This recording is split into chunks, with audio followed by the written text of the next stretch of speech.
Здравейте, хора! Сега правя дракон. Кое е милото то? Аз много обичам да правя неща от глини.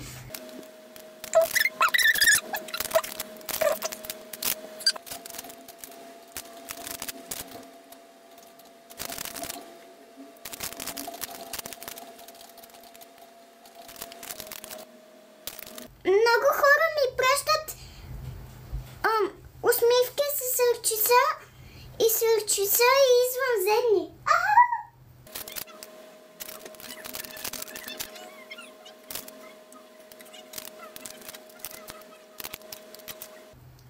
Тате, ела да видиш дракона!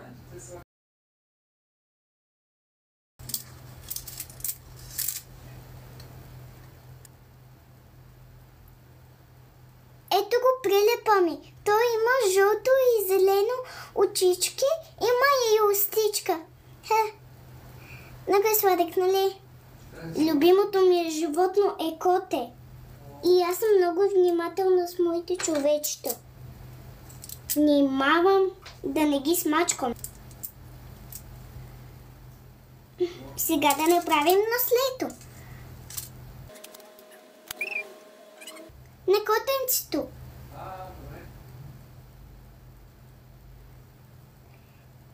Ето.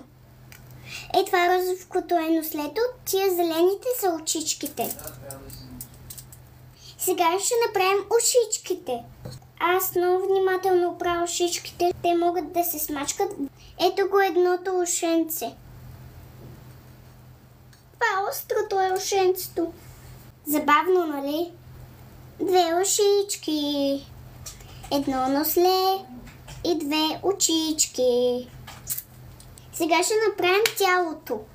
Аз много обичам котенцата.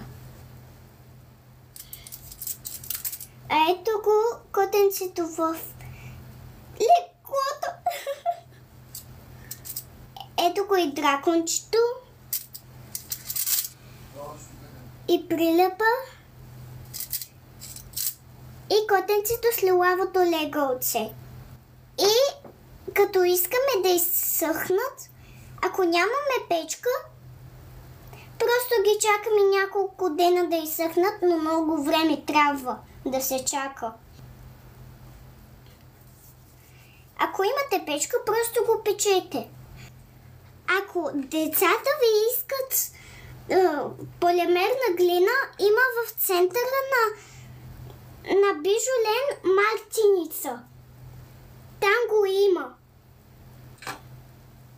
Ето тук. То е готово. Сега ще направя нещо за тати. Сега очите. Ето го. Това е главата. Сега тялото. Много ми харесват нещата.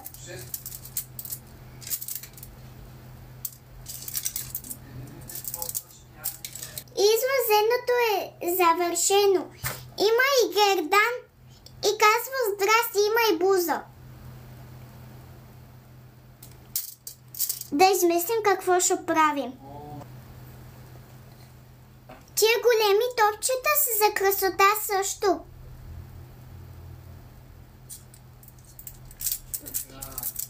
И сърцето е завършено. Оле, много са хубави. Наживо са още по-хубави. Кое е копатенце? Чудесно. Чакай.